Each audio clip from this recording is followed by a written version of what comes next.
টানা ১ বছর অগ্রাসনে ফিলিস্তিনের অবরুদ্ধ গাজাকে ধ্বংসস্তূপে পরিণত করার পর এবার মধ্যপ্রাচ্যের অন্যান্য অংশে নজর ফেলছে ইসরায়েল।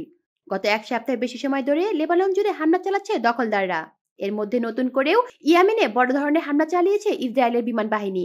আন্তর্জাতিক গণমাধ্যমের তথ্য মতে হুতি গোষ্ঠীকে টার্গেট করে রোববার ইয়েমেনে বিমান হামলা চালায় ইসরায়েল। এতে অন্তত ৪ জনের প্রাণ হারিয়েছে। বিমান হামলার কারণে বেশিরভাগ এলাকায় বিদ্যুৎ বিভ্রান্ত দেখা দিয়েছে।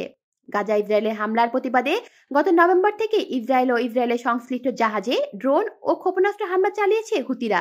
এদিকে লেবাননের সশস্ত্র সংগঠন হিজবুল্লাহর প্রধান হাসান নাসরুল্লাহ হত্যার পরেও দেশটিতে বিমান হামলা চালিয়ে যাচ্ছে ইসরায়েল।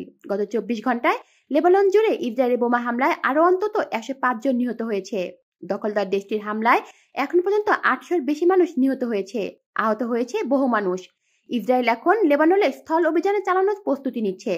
গত বছর অক্টোবরে গাজা যুদ্ধ শুরু হওয়ার পর থেকে মিত্র হামাসের সমর্থন ইসরায়েলের নানা সময় ছোট আকারে হামলা চালিয়েছেন হিজবুল্লাহ। বলা হয় হিজবুল্লাহ প্রধান সমর্থক ও অস্ত্র সরবরাহকারী দেশ হচ্ছে ইরান। চলতি বছর মে মাসে ইরানের প্রেসিডেন্ট ইব্রাহিম রাইসি হেলিকপ্টার দুর্ঘটনায় মারা যায়। যদিও অনেকের ধারণা এর পেছনে ইসরায়েলের হাত রয়েছে। রাইসির মৃত্যুর ১ মাস পরে ফিলিস্তিনি স্বাধীনতাকামী সংগঠন হামাসের প্রধান ইসমাইল হানিয়াকে গুপ্ত হামলায় চালিয়ে হত্যা করেন ইসরায়েল। এরপর থেকেই ইসরায়েলের ধারাবাহিক হামলা শুরু করেন লেবাননের হিজবুল্লাহ।